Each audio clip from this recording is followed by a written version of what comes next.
Hoy, 31 de julio del año 2021, le damos un cordial saludo a la doctora Manina y a todos los estudiantes de cuarto año de Derecho, sede Cartagena, a nuestros expositores Natalia Carolina Cuestas, Natalia Sandoval, María Alejandra Pereira, Juan Camilo Rodríguez y quien les habla, Guillermo Albarracín.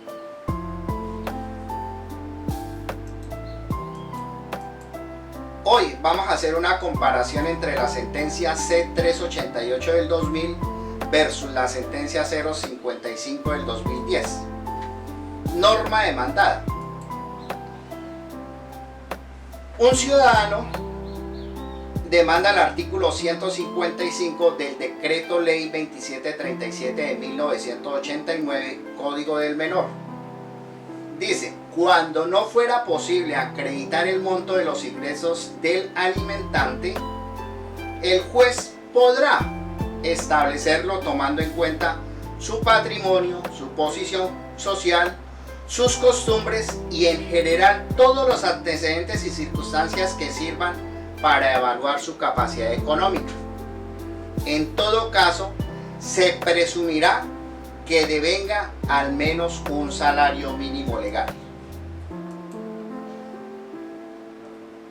En el artículo 129 de la Ley 1098 del 2006, el Código de la Infancia y la Adolescencia nos habla sobre los alimentos. En el auto que corre traslado de la demandada o del informante, del defensor de familia, el juez fijará cuota provisional de alimentos, siempre que haya prueba del vínculo que origina la obligación alimentaria. Si no se tiene prueba sobre la solvencia económica del alimentante, el juez podrá establecerlo tomando en cuenta su patrimonio, posición social, costumbres y en general todas las circunstancias que sirvan para evaluar su capacidad económica, y en todo caso se presumirá que devenga al menos un salario mínimo legal. La demanda.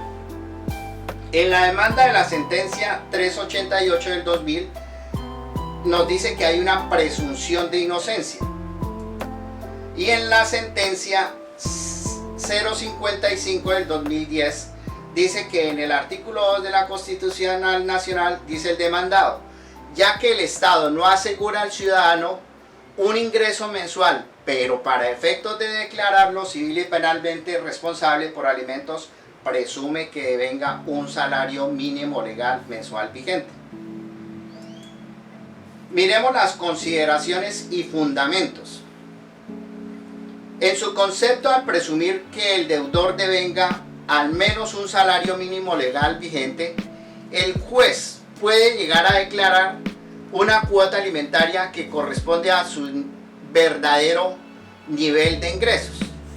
Pero aquí hay que analizar que no es posible la demanda, dice el demandado, porque esto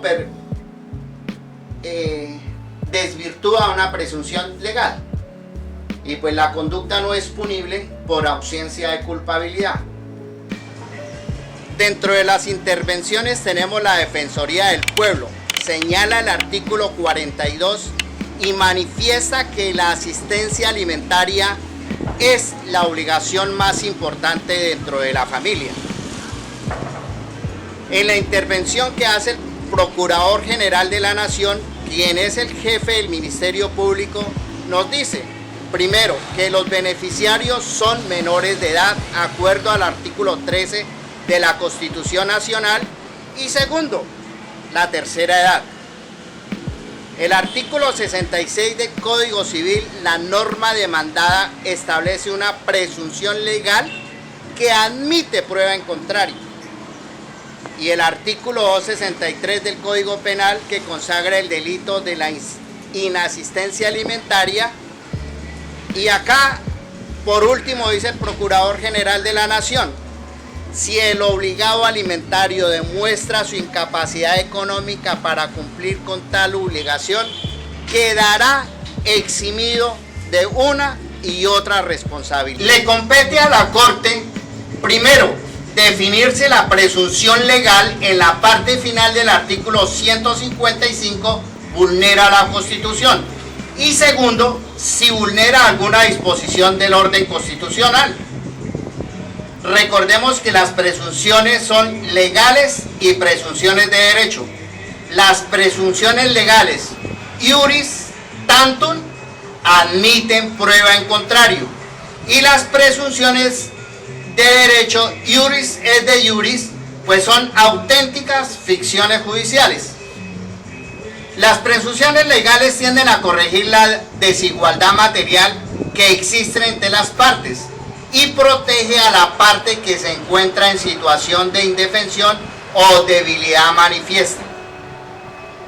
Podría alegarse que una parte de la población colombiana vive por debajo de la línea de la pobreza. Si una persona que no tiene un trabajo y que con su trabajo gane menos del salario mínimo, tiene la posibilidad de mostrar en el curso del proceso de alimentos que su ingreso mensual no alcanza a la suma establecida. Lo que el legislador y la Corte Constitucional quieren aquí es, primero, corregir la desigualdad y segundo, se evita una eventual mala fe por parte del deudor. Y por último, de acuerdo al artículo 42 de nuestra Constitución Nacional, dice que la pareja tiene derecho a decidir libre y responsablemente el número de sus hijos y deberá sostenerlos y educarlos mientras son menores o son incapaces. Nadie está obligado a lo imposible. En suma, nada de las disposiciones legales permite aseverar que el deudor será condenado a pagar una suma que resultaría imposible sufragar y que el incumplimiento va a culminar con una sanción penal en su contra. Dado que la presunción legal bajo estudio resulta razonable y proporcionada, la Corte procederá a declarar su exequibilidad. La decisión de la sentencia 388 del 2000 dice: en mérito de lo expuesto, la Corte Constitucional resuelve declarar la exequibilidad de la parte demandada del artículo 155 del decreto 2737 de 1989, que textualmente establece: en todo caso se presumirá que devenga al menos un salario mínimo legal.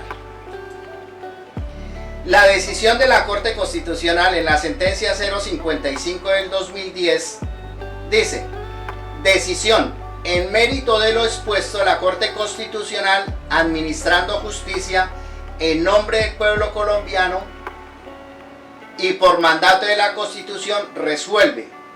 Cuarto, estarse a lo resuelto en la sentencia C388 del 2000 y, en consecuencia, declarar la exequibilidad. La expresión: en todo caso se presumirá que devenga al menos un salario mínimo legal vigente, contenida en el artículo 155 de la Ley 2737 de 1989. Una vez analizadas las sentencias 388 del 2000 y la sentencia 055 del 2010, hemos llegado a las siguientes conclusiones. Si bien es cierto, aquí lo que el legislador quiere es que haya una igualdad y que no haya personas que omitan y escondan su patrimonio real. Pero analicemos que las partes más vulnerables aquí en Cartagena y aquí en Colombia son las personas de menos recursos económicos. Y vámonos a los barrios más pobres, de menos condiciones económicas.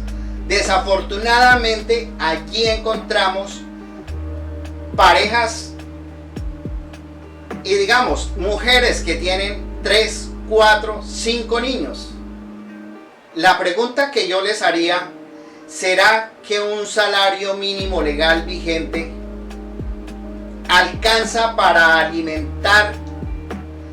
Y no solamente para alimentar, sino para vestir, educar, transportar, darle los alimentos necesarios a esos pequeños que tanto lo necesitan. ¿será que ese salario alcanza para alimentar 5 niños, 3 niños, 2 niños, un niño? Y como conclusión, yo daría a conocer que una de las formas de mitigar estos problemas que a diario se viven en Colombia por la falta de alimentación a estos menores de edad se puede dar a través de la educación. Si Colombia le apuesta a que la educación es una forma de mitigar la pobreza, y si empezamos desde ahora mismo, lo vamos a lograr. Hasta aquí nuestra intervención con las dos sentencias, la C-388 del 2000 y la C-055 del 2010.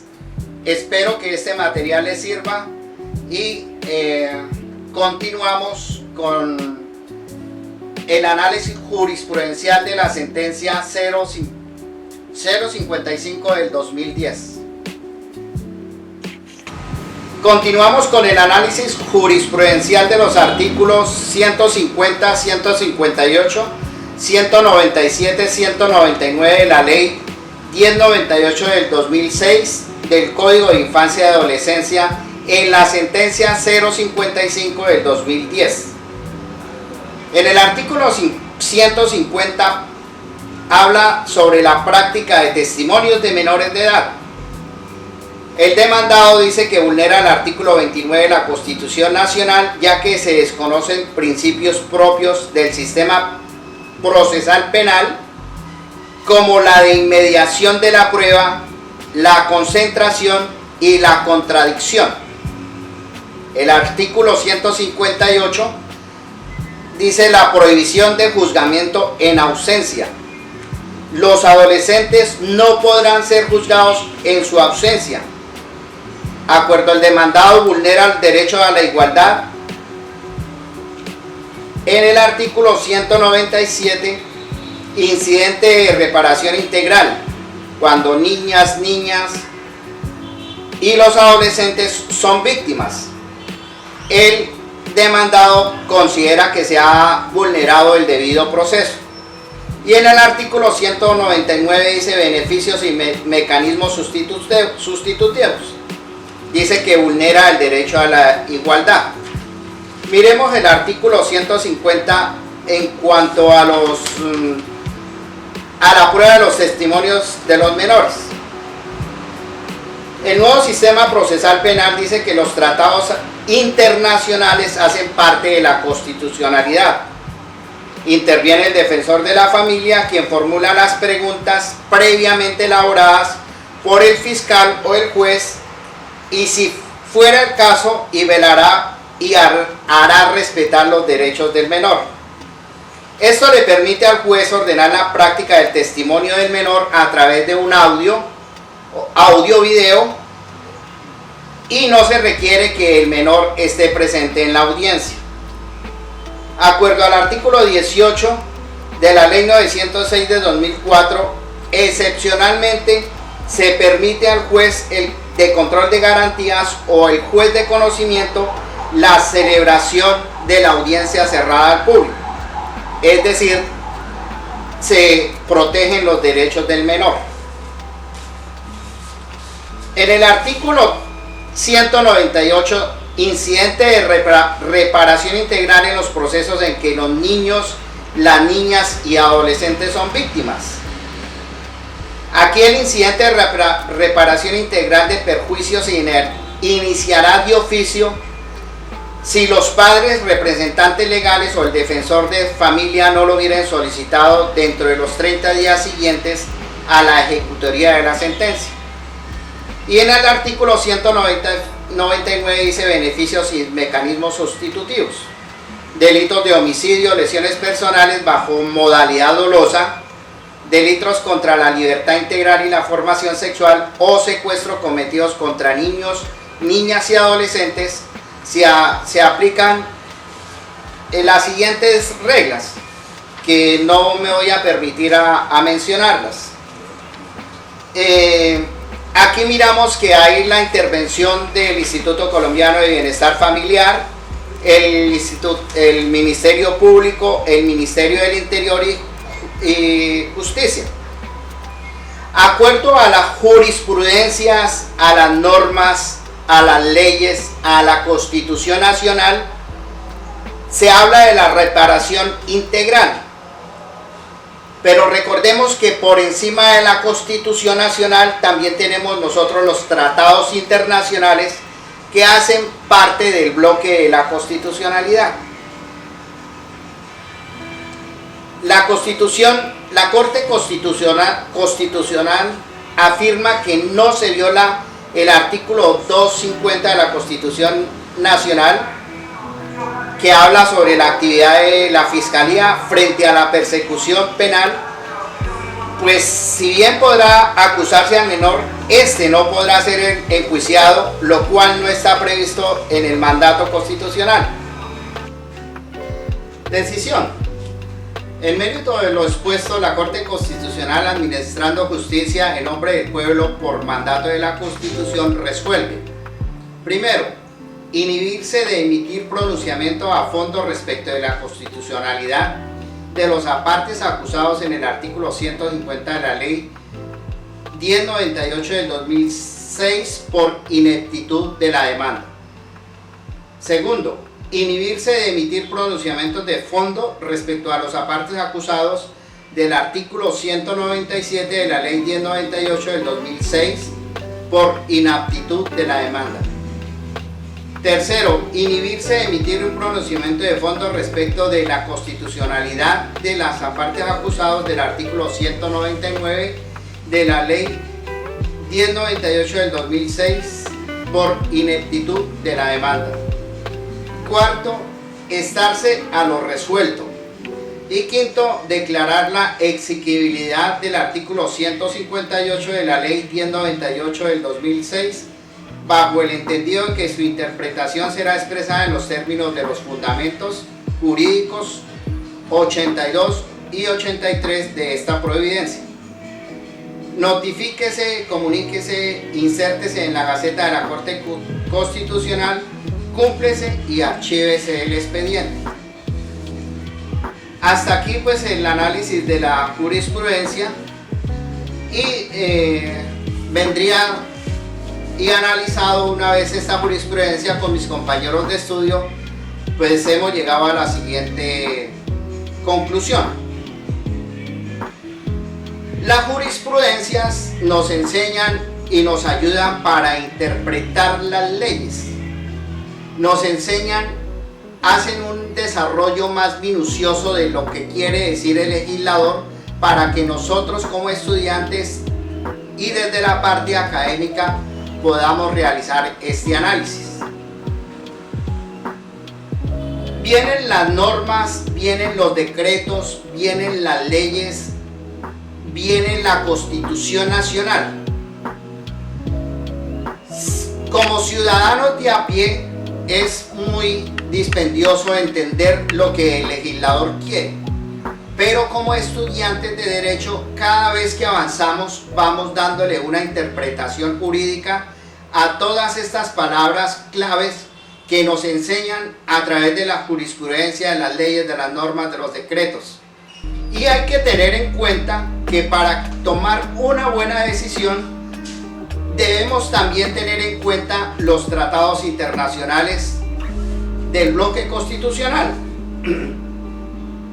Tenemos la Declaración Universal de Derechos Humanos y Declaración de los Derechos del Niño de 1955. Tenemos el Pacto Internacional de Derechos Civiles y Políticos con los derechos del niño adoptada por la Asamblea General de las Naciones Unidas el 20 de noviembre de 1989. Me comprometo a estudiar las reglas de Beijing en vista de que fueron nombradas en esta jurisprudencia, pero las cuales desconozco. Espero que este análisis jurisprudencial de la sentencia 055 del 2010 sea de su aprecio y agradeciéndoles a todos ustedes me hayan escuchado. Muchas gracias.